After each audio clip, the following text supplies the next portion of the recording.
ఇందులో అధ్యక్ష 3 ప్రధానమైన విషయాల్ని ఈరోజు నిర్ణయం చేశాం. చాలా ఉన్నాయి కానీ 3 ప్రధానంగా నిర్ణయాలు చేశాం. బీసీలకు గ్రామీణ స్థానిక సంస్థల్లో 34% రిజర్వేషన్లు చట్టంలో ఏముందో అది కల్పిస్తాం.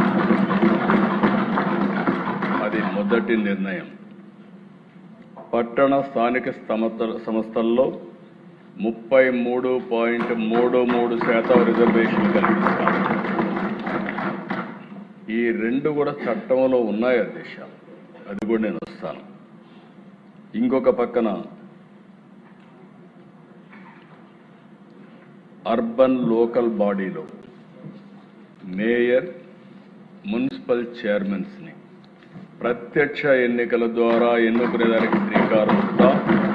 ప్రత్యక్ష ఎన్నికల ద్వారా ఎన్నుకుంటారు. అయారాం గయారాంలు ఉండరు. సుస్థిరమైన పాలన, సమర్థవంతమైన పాలన మా కూటమి నిర్ణయం అని చెప్పి ఇంకొకసారి ప్రజలందరికీ విజ్ఞప్తి చేస్తున్నాను. మూడోది, 13 జిల్లాలు ఉన్నాయి,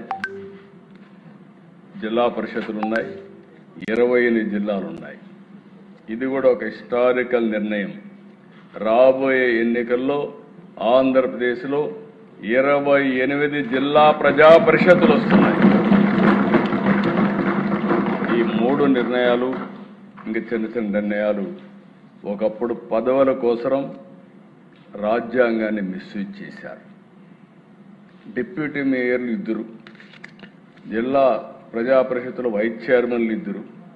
అంటే వీళ్ళకి పదవులు కావాలంటే ఇచ్చారు కానీ బీసీలకు మాత్రం రిజర్వేషన్లు కాపాడలేకపోయిన ప్రభుత్వం గత ప్రభుత్వం అని చెప్పి కూడా నేను మీకు తెలియజేసుకుంటున్నాను. అయితే